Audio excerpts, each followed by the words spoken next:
ہے وہ اللہ کا محبوب بن جاتا ہے۔ جو شرط یہ ہے کہ وہ اخلاص کے ساتھ نبی پاک کے طریقے پہ چلے، دنیا کو دکھانے کے لیے پگڑیاں نہ باندھتا پھرے، وہ کہے کہ چونکہ میں پیر صاحب ہوں تو میں نے باندھنی ہیں، اس لیے یہ ماحول نہ بنائے، وہ بنائے اللہ کی رضا کے لیے، اللہ تبارک و تعالیٰ کی رضا کے لیے نبی پاک کی غلامی کرے، اللہ اسے اپنا محبوب بنا لیتا ہے۔ حضور کی کچھ سنتیں ہیں، کچھ چیزیں نبی پاک کو پیاری ہیں، کچھ تو آپ نے سنی ہوئی ہے، جیسے میٹھا کھانا سنت ہے، جیسے مسواک کرنا سنت ہے، جیسے مسکرانا سنت ہے۔ مسکرا رہے ہیں نا جی ماشاءاللہ، پریشان تو نہیں نا کسی بات میں؟ مسکرانا بھی حضور کی، شروع میں نمک کھانا، بعد میں نمک کھانا، درمیان میں میٹھا کھانا، یہ حضور کی سنت ہے۔ اور امامہ باندھنا نبی پاک کی، یہ چیزیں حضور کی پسند ہیں۔ نماز نبی پاک کو بڑی پسند ہے، فرمایا مجھے تمہاری دنیا کی چیزوں میں سے، دنیا کے کاموں میں سے جو کام بڑا پسند ہے وہ نماز پڑھنا ہے۔ خوشبو حضور کو بڑی پسند ہے، دودھ نبی پاک کو بڑا پسند ہے، یہ بھی ساری سنتیں ہیں۔ اسی طرح کی دو تین باتیں میں نے عرض کرنی ہے آپ کی خدمت میں۔ جس طرح نبی پاک علیہ الصلوۃ والسلام کو خوشبو پسند ہے، تکیہ پسند ہے، مسواک پسند ہے، اسی طرح تھوڑے مال پر قناعت کرنا یہ بھی میرے نبی کو بڑا ہی پسند ہے۔ تھوڑے پیسوں پہ راضی ہو جانا یہ نبی پاک کو، سادے مکان میں رہنا یہ حضور کو بڑا پسند ہے، سادی روٹی کھانا یہ میرے نبی پاک کو بڑا، یہ بھی حضور کی پسند ہے۔ تھوڑے رزق پہ راضی ہونا اور اس طرح راضی ہونا کہ لمبے سجدے ادا کرنا یہ میرے نبی پاک کی پسند ہے۔ حضور نے صرف غریبوں سے پیار نہیں کیا، ہمیں یہ سنایا جاتا ہے اور ہم ہمیشہ یہی سنتے ہیں کہ حضور نے غریب سے بڑی محبت کی۔ نبی پاک نے صرف غریب سے پیار نہیں کیا، دراصل حضور نے غریبی سے پیار کیا ہے۔ کوئی نہیں سمجھ آئی آپ کو؟ حضور نے صرف غریبوں سے پیار نہیں کیا، نبی پاک نے، اس کا معنی یہ ہے کہ حضور نے غریب رہنا پسند فرمایا ہے، غریبوں کی طرح رہنا نبی پاک نے، سادہ مکان، ایک وقت کا کھانا اور سادی غذا، جس طرح غریب نہیں رہتے پرانے گھروں میں، کچے مکانوں میں، ٹوٹی چٹائیاں، ایک دو پیالے گھر میں، لمبے چوڑے برتن کوئی نہیں، یہ نبی پاک کی پسند ہے، یہ رسول پاک کی پسند ہے، اس کو محبوب جانا ہے نبی پاک صلی اللہ علیہ وسلم۔ حضور نے اس کو پسند کیا۔ حاتم تائی کی بیٹی قیدی ہو کے آئی، جب اس کے قبیلے پر، اس کے علاقے پر مسلمانوں نے حملہ کیا تو حاتم تائی کا جو بیٹا تھا عدی بن حاتم، وہ اپنی بہن سے کہنے لگا ہمیں پتہ ہے مسلمانوں کا مقابلہ نہیں کر سکتے تو بھاگ جانے میں بہتری ہے، چلو بھاگ چلتے ہیں۔ تو بہن کہنے لگی بھائی تو نے بھاگنا ہے تو بھاگ جا، میں سردار کی بیٹی ہوں، میں قوم کے ساتھ جیوں گی، قوم کے ساتھ مروں گی، تو نے بھاگنا ہے تو بھاگ جا۔ عدی بھاگ گئے ڈر کے۔ یہ خاتون جو تھی ان کو گرفتار کر لیا مسلمان عورتوں نے، تو کہ یہ تلوار لے کے آئی تھی لڑنے کے لیے۔ ابن اسحاق ابن حشام دونوں کتابوں میں روایت موجود ہے۔ یہ خاتون کہتی ہے کہ میں نے بڑے تگڑے سوال تیار کیے، کیونکہ معاذ اللہ ثم معاذ اللہ میرا خیال تھا وہ نبی نہیں، وہ بادشاہ ہیں، وہ ایک اسٹیٹ کے سربراہ ہیں، وہ حکمران ہیں، میں معاذ اللہ نبی نہیں، میں نے بڑے تگڑے سوال تیار کیے اور میں اپنے آپ سے کہہ رہی تھی میں ایسی ایسی باتیں کروں گی مسلمانوں کے نبی سے کہ انہیں جواب نہیں آئے گا، معاذ اللہ ثم معاذ، نقل کفر نہ باشد۔ کہتی ہے میں حضور کے سامنے لائی گئی گرفتار کر کے، اور جب مجھے حضور کے سامنے کھڑا کیا گیا نا تو میرا سر ننگا تھا، توجہ ہے میری بات پر، میرا سر ننگا تھا تو میرے ذہن میں بڑے سوال تھے، میری گردن اکڑی ہوئی تھی، حضور نے میرا ننگا سر دیکھا تو محبوب ممبر سے اٹھے، اپنے کندھوں سے مدثر والی چادر اتاری اور حضور علیہ السلام نے حاتم تائی کی بیٹی کے سر پہ دے دی۔ بی بی کہتی ہے جب حضور کی چادر آئی تو میری اکڑی ہوئی گردن خود بخود جھک گئی نیچے کی طرف، خود بخود جھک گئی۔ سوال ابھی بھی میرے ذہن میں موجود تھے۔ اتنے میں ایک صحابی حضور کی بارگاہ میں آئے اور عرض کرنے لگے یا رسول اللہ صلی اللہ علیہ وسلم یہ کافر کی بیٹی ہے، مشرک نجس ہوتا ہے، تو میں اپنی چادر نہ دے دوں، آپ اپنی لے لے، کافر کی بیٹی ہے۔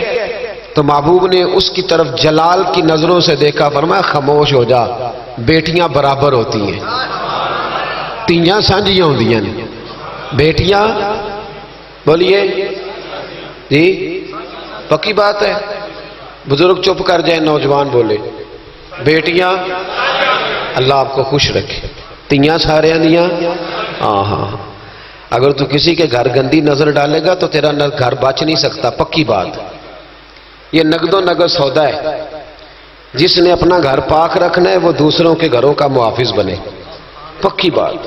بیٹیاں خبردار خبردار، کسی کی بچی کی عزت سے کھیلنے کی کوشش نہ کرنا، ورنہ اللہ تبارک و تعالیٰ بڑی سخت سزا دے دے، بچو۔ وہ کہتی ہے جب حضور نے کہا نا بیٹیاں برابر ہوتی ہیں تو میرے اندر سے ایک آواز نکلی، میں نے کہا او حتم تائی کی بیٹی تو غلط تھی، یہ بادشاہ نہیں ہے تو اللہ کے سچے رسول ہیں، بادشاہ تو سخت سزائیں دیتے ہیں۔ کہتے ہیں حضور میرے قریب آئے اور آ کے کہنے لگے تو سردار کی بیٹی ہے، تیرے باپ میں اچھی خصلتیں پائی جاتی تھی، بتا تیرے ساتھ کیا معاملہ کروں، کیا معاملہ، یہ حضور کی پسند ہے، کیا معاملہ کروں؟ تو کہنے لگی میں چاہتی ہوں مجھے آزاد کر دے۔ کہتی مجھے امید نہیں تھی، حضور کہیں گے ٹھہر جا، بیٹھ جا، بات کرتے ہیں، مشاورت ہوتی ہے، پھر اس کے بعد کوئی فیصلہ ہوتا ہے، کہا آزاد کر دو۔ کہتی حضور نے میرے کہنے پر فوراً ہی اگلا جملہ ہی نہیں کہا، فرمایا جا تو آزاد ہے۔ کہتی ہے میں نے ایک جملہ اور کہا، میں نے کہا میں اکیلی نہیں جاؤں گی، سارا قافلہ آزاد کرو، اب تنگی یہ داماں پہ نہ جا، اور بھی کچھ مانگ ہے آج وہ ماہل باتا، اور بھی کچھ مانگ۔ کہنے لگی اکیلی نہیں جاؤں گی، سارا قافلہ سارا قبیلہ آزاد ہو۔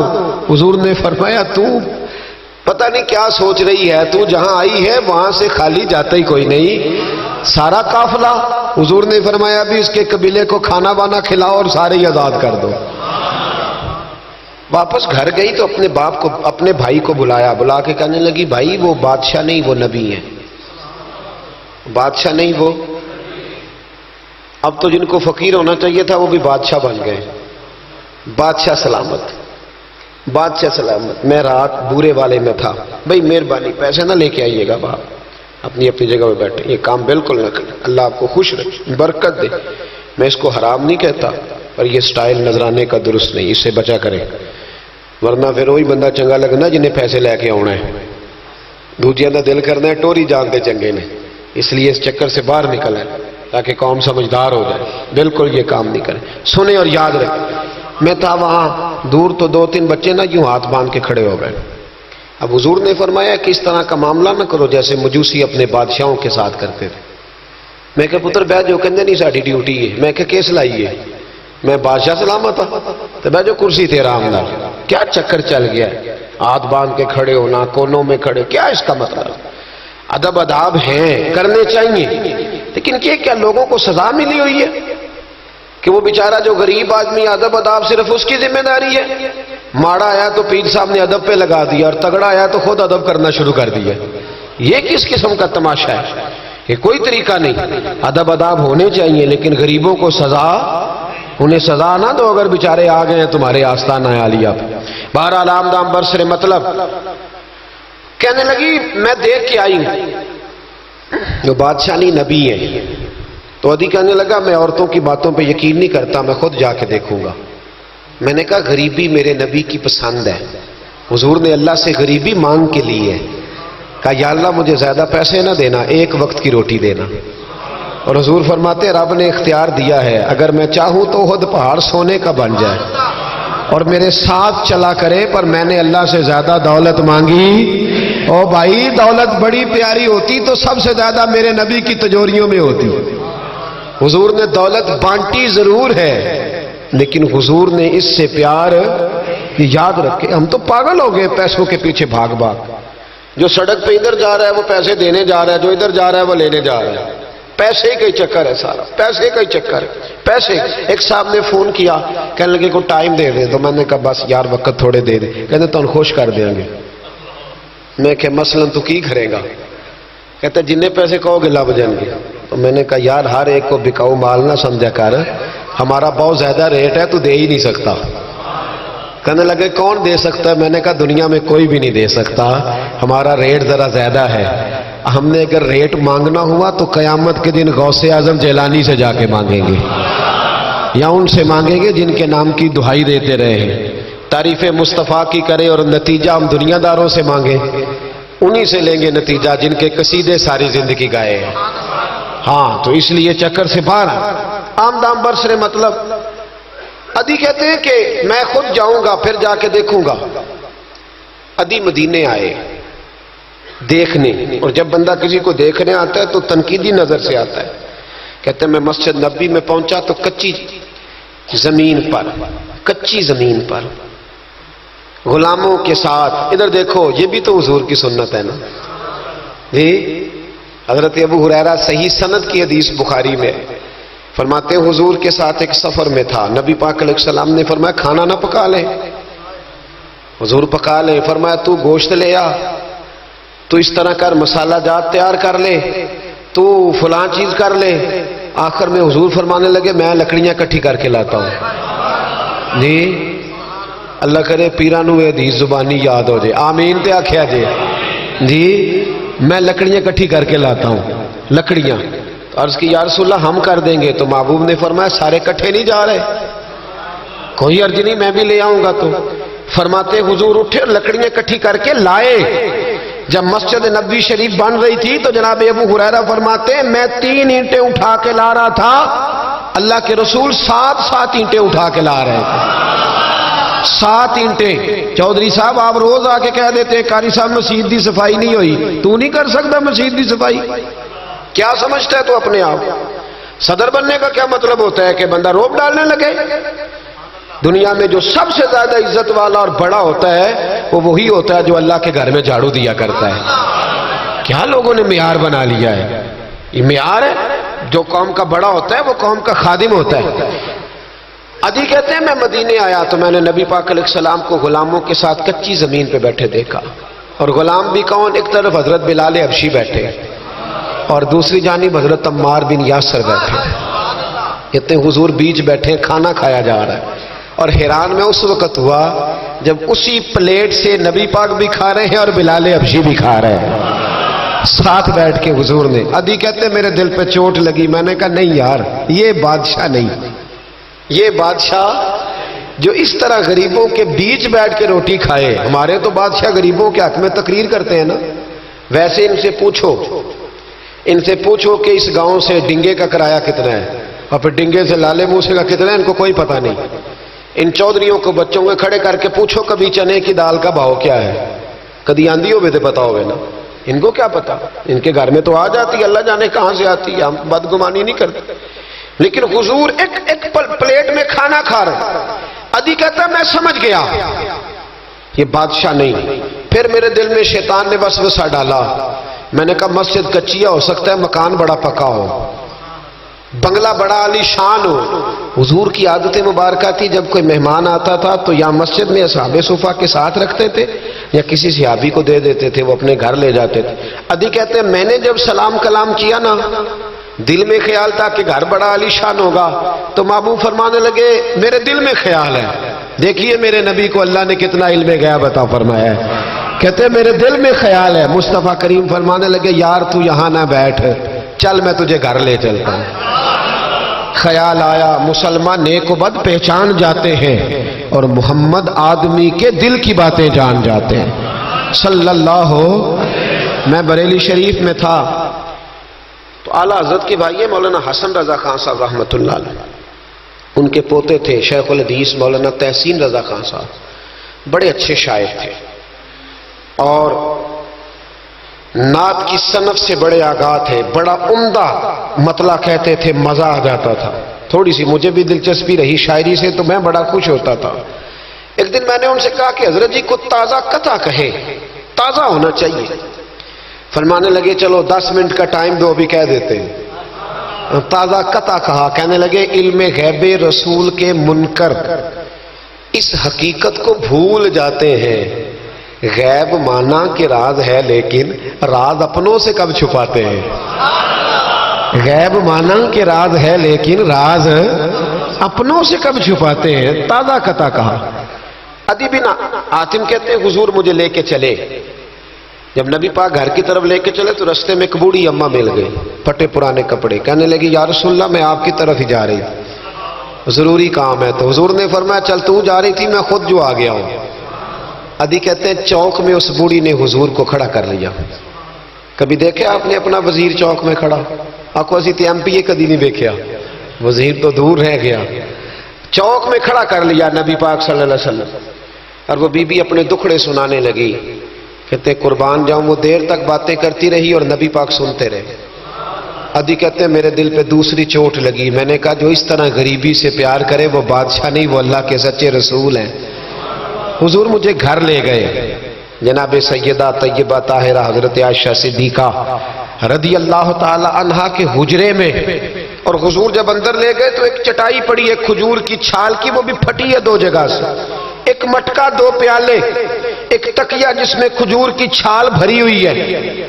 کہتے حضور مجھے لے گئے. میں نے محبوب کا وہ مکان جنت نشان، میں نے وہ مکان دیکھا جہاں حضرت جبریل حاضری دینے آیا کرتے. میں نے وہ مکان دیکھا جس کے دروازے پہ 70 ہزار فرشتے ڈیوٹی کرتے. میں نے وہ مکان دیکھا. کہتے میں حیران ہو گیا. حضور مجھے بٹھا کے گئے دوسرے کمرے میں، اور وہاں سے حضور سرکہ لائے، کھجوریں لائے، تھوڑا سا کھانا لائے. کہتے میرے سامنے رکھا. اب میں نے اس کھانے کی سادگی کو بھی دیکھا. لگے جو مزدور شاہ ایسا، نہ دھن نہ دولت سربراہ ایسا، فلک نشیں کا زمین پہ گھر ہے، میرا پیغمبر عظیم تر ہے. کہتے حضور صلی اللہ علیہ وسلم نے کھانا دیا تو حضور کی وہ سادگی.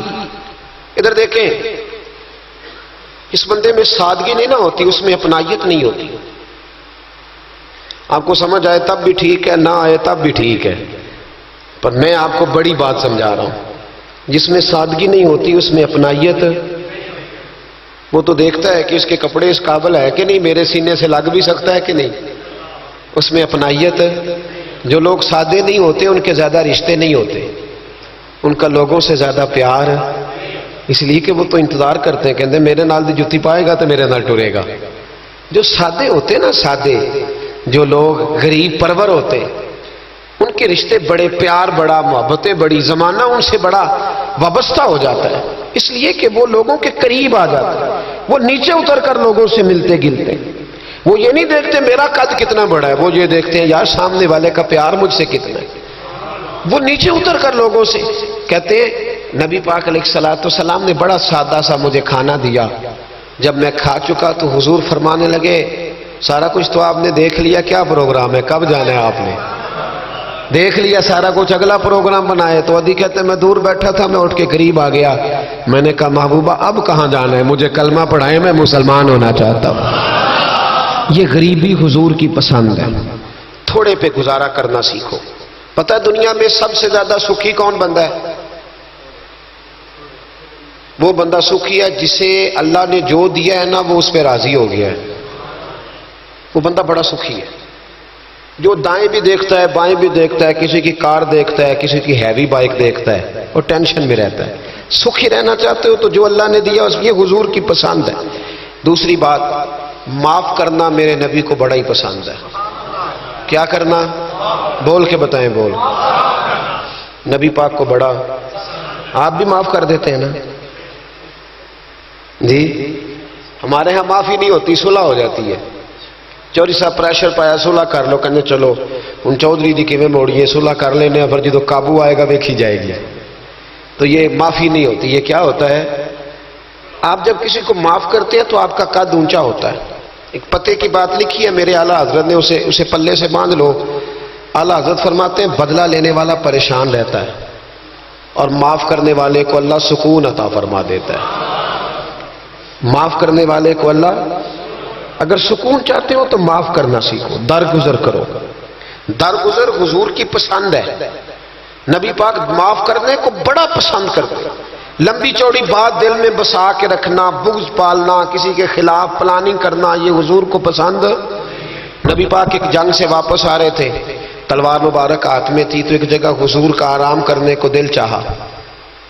اللہ کے محبوب صلی اللہ علیہ وسلم نے اپنی تلوار درخت سے لٹکائی، حضور آرام کرنے لگے. باقی صحابہ دور دور آرام کر رہے تھے. غوث بن حارث نام کا ایک شخص تھا, بخاری میں موجود ہے, کافر تھا.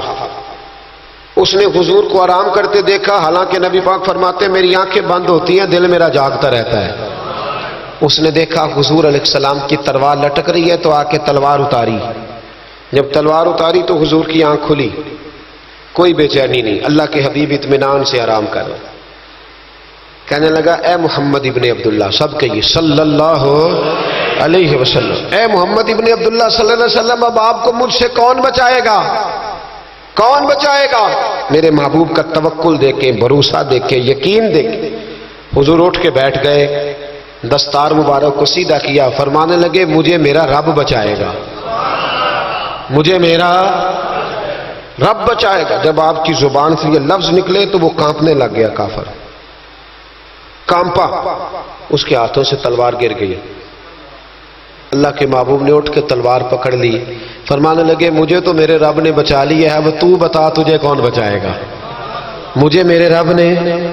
اچھا اب یہ بتائیں آپ کہ ہمارے قابو بندہ آ جائے جو اس طرح حملہ کرنے آئے تو ہم کیا حال کرتے ہیں؟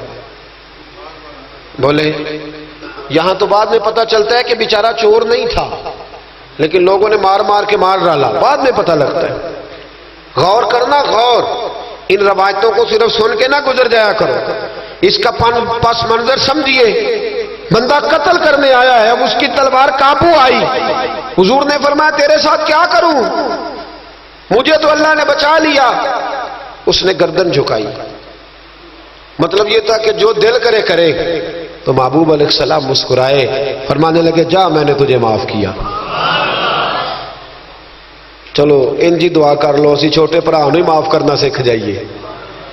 چلو کوئی ساس سورا نو ہی معافی دے چڑے, کوئی نو ہی ساس سورے نو معاف کر چڑے, کہیں تو معافی ملے, کہیں تو جان چھوٹ جائے. کوئی کسی کو معاف کرے, خامد بیوی کو کر دے. چلو بیوی شاید بھی بڑی دکھی ہیں, اب تو ہر بیوی دکھی ہے اللہ ماشاءاللہ, وہی کہیں معافی دے دے. خدا را معاف کرنا سیکھو. اتنا بغض اندر بھرا ہے, سالوں بیت گئے, رشتہ دار ایک دوسرے سے مل نہیں رہے, معافی نہیں دے رہے. فرمایا جا تجھے معاف کیا. وہ شخص جانے لگا تو اگلے لفظ قاضی ایاز مالکی نے شفا شریف میں لکھے. جب جانے لگا تو حضور نے آواز دی, واپس آیا. محبوب فرمانے لگے یار تو اتنی دور سے چل کے آیا ہے, میرا طریقہ نہیں مہمان کو خالی بھیجنے کا, لیکن اب یہاں سفر میں میں تجھے کیا دوں, تو اس طرح کر, یہ تلوار میری تحفے میں لے جا, کر کے دکھا نا تو بھی ایسے. تو حضور کی غلامی کا دعویٰ نہیں کرتا. یہاں تو پوری پوری ملت کا نقصان ہو گیا, پر دیندار کہلانے والوں نے ایک دوسرے کو معاف نہیں کیا. یہاں تو نظریے اور جماعتیں داؤں پہ لگ گئی, لیکن دیندار کہلانے والے ایک دوسرے کو معاف نہ کر سکے. اللہ جانے وہ کیا ایسی باتیں تھی جو رہ گئی سینوں میں, بستیاں اجڑ گئی پر ہم معاف نہ کر سکے. چند باتیں نہ دلوں سے نکال پائے. ایک نظریے کہ لوگ ایک جگہ اکٹھے بیٹھنے کے قابل نہ رہے, جا تلوار لے جا. وہ شخص کہتا ہے 2 منٹ میں تلوار لے کے آگے بڑھا, پر میرے اندر سے آواز آئی, اور یار جس کا اتنا بڑا حوصلہ ہو, جو اتنا معاف کرنا جانے, وہ بھی کبھی جھوٹا ہو سکتا ہے. تو میں تلوار لے کے قتل کرنے آیا تھا, تحفہ لے کے جا رہا تھا, واپس آیا. میں نے کہا محبوبہ ساری دنیا جھوٹ بولتی ہے, جو معاف کرنے کی ادا تیری ہے وہ بتاتی ہے کہ تو اللہ کا سچا رسول ہے. کلمہ پڑھ گئے وہ شخص, معافی نہیں کرتے. درگزر والا کھاتا ہی کوئی نہیں. ایک صاحب کہنے لگے جی باقی تو ساری باتیں اچھی ہیں, فلاں مولوی صاحب کی ایک عادت نہیں مجھے پسند, تو میں کہا چل ایک دی معافی بھی دے چھڑی دیے. ایک نہ پسند ہوئے تو ایک دی, لیکن تو 99 نہیں ویکھیاں, تو ایک ویکھ لی جڑی نا پسند سی. ایک دی تو چلو معافی ملنی چاہیے, انسان ہے. ویسے میرا تو خیال ہے کہ کوئی بندہ 55% ٹھیک ہو تو اس کی تعریف کرنی چاہیے. جی میں آپ کو صحیح بات بولوں, کتنے فیصد ہے بول کے بتائیں, اسی کتنے فیصد صحیح ہے؟ تو پھر کم از کم جو 55% صحیح ہے اسے تو صحیح مان لو. اپنا اگر حال 5% ہے تو جو 55% ٹھیک ہے اسے تو صحیح مان لو. چلو چھوڑو 45% بھی اگر غلط ہے تو پھر بھی زیادہ % تو ٹھیک ہی ہے نا. معاف کریں. حبار بن اسود, اس نے حضور کی بیٹی کو شہید کیا تھا. بیٹیاں بڑی پیاری ہوتی ہیں. یہ بیٹی جو ہوتی ہے نا, یہ دل کا سکون ہوتی ہے, بڑی پیاری. اور بیٹیوں کا سکھ انسان کو جوان کرتا ہے، ان کا دکھ بندے کو بوڑھا کر دیتا ہے۔ حبار بن اسود نے نبی پاک کی بڑی شہزادی، حضور کی چاروں بیٹیوں نے دین کے لیے بڑی قربانیاں دی ہیں۔ ہمارا تو پراپوگنڈا ہے نا، جدھر دنیا چل گئی بہرحال اس میں کوئی شک نہیں کہ عظمتیں زیادہ سیدہ فاطمہ کی ہیں، پیار زیادہ حضرت فاطمہ سے کیا گیا ہے، لیکن حضور کی بیٹیاں کتنی ہیں؟ بولے ہمارے ہاں بس وہ نقیب بھی کہتا ہے اور میں پڑھن لگا حضرت فاطمہ دی منقبت، تو میں کہ پہلیاں تیناں بھی پڑھ ہاں پہلا میں مولا علی کی منقبت پڑھنے لگا ہوں۔ حضرت علی کا بغض کفر ہے، نفاق ہے، ان کا پیار ایمان ہے، پر باقی تین کی بھی شان بیان کرنا وہ کوئی نہیں تو انہوں ہم دی کسے نو بھی ادھر کیوں نہیں جاتے؟ بیان ہو کس زبان سے مرتبہ صدیق اکبر کا کہ محبوب خدا محبوب ہے صدیق اکبر کا، لٹایا راہ حق میں گھر کئی بار اس محبت سے کہ لٹ لٹ کر حسن گھر بن گیا صدیق اکبر کا۔ کیوں نہیں آتی؟ بڑی بیٹی تھی سیدہ زینب، بڑی شہزادی، مکے سے مدینے آ رہی تھی، گھوڑے پہ بیٹھی تھی، پیٹ میں بچہ تھا۔ حبار بن اسود نے گھوڑے کو کچھ چیز لگا دی، چبو دی، گھوڑا تیز دوڑا، میرے محبوب کی بڑی شہزادی گھوڑے سے گری، پیٹ میں بچہ تھا، تکلیف ہوئی، کتنے مہینے بیمار رہی، حمل بھی ضائع ہوا، اور سیدہ زینب وصال بھی کر گئی۔ جب ان کا انتقال ہوا تو روایت حضرت ابو ہریرہ کی موجود ہے، فرماتے میں نے حضور کی ساری داڑھی کو آنسوؤں سے بھرے ہوئے دیکھا۔ محبوب پریشان ہوئے ان کے وصال، دکھ ہوا حضور۔ وہ قاتل حبار بن اسود فتح مکہ کے موقع پر چہرے پر نقاب پہن کے آ گیا اور حضور کے سامنے کھڑے ہو کے کہنے لگا یا رسول اللہ کو بہت بڑا دشمن بھی آئے تو معاف کر دیتے ہو، بہت بڑا دشمن بھی۔ میرے نبی پاک نے فرمایا حبار چہرے سے کپڑا ہٹا، بیٹیاں بھولا نہیں کرتی، پر تو کلمہ پڑھ میں تجھے بھی معاف کرنے کو تیار ہوں۔ تیرا حوصلہ کدھر ہے؟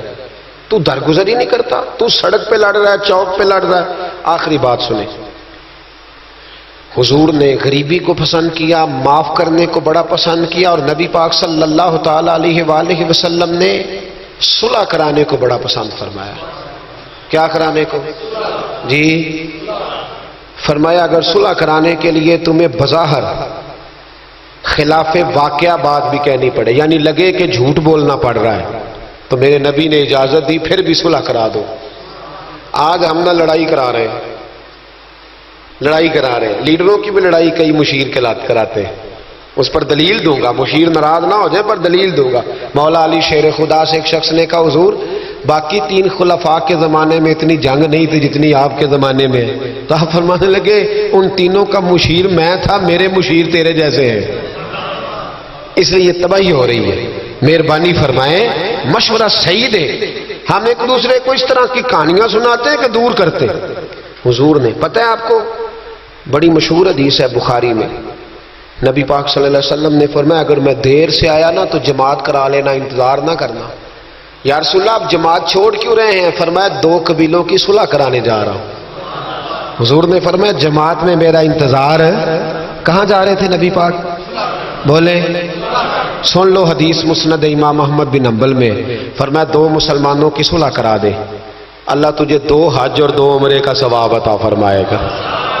2 حج اور چلو یہ پھول نہیں پہنے، کسی استقبال نہیں کرنا، کسی فوٹو نہیں دینی کہ حج ہی ہو گیا ہے، لیکن حج ملے گا ضرور، اس لیے کہ میرے نبی نے وعدہ فرمایا ہے۔ لوگوں کو قریب کرنے کا سبب بنے، قریب کریں، لڑائیاں نہ کرائیں، صلح کرائیں، مہربانی کریں، اتحاد کی بات کریں، ایک دوسرے اگر 2 بھائی آپس میں ناراض ہیں تو ان کے اندر قربتیں پیدا کریں، کہیں کہ ان کی صلح ہو، انہیں قریب کرائیں، ان کے ساتھ محبت کے رشتے قائم کرائیں۔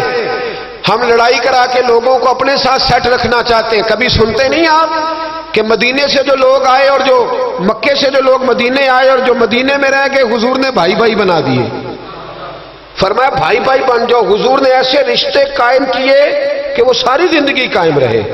تو لوگوں کو لڑانے کا سبب کیوں بنتا ہے؟ لوگوں کو ملائیں، یہ حضور کی پسند ہے۔ 3 باتیں میں نے عرض کی ہیں، غریبی نبی پاک کی پسند ہے، معاف کرنا حضور کی، صلح کرانا نبی پاک کی، ان تینوں حضور کی سنتوں پر عمل کریں۔ ملے گا کیا؟ اللہ ہمیں اپنا محبوب بنا لے گا۔ جب ہم یہ کام کریں گے تو پھر رب ہم سے محبت فرمائے گا. دعا کرتا ہوں جو کچھ میں نے عرض کیا اللہ اسے قبول فرمائے. جہاں ہم بھول گئے اللہ ہم سے درگزر فرمائے. علم نافع دے، عمل صالح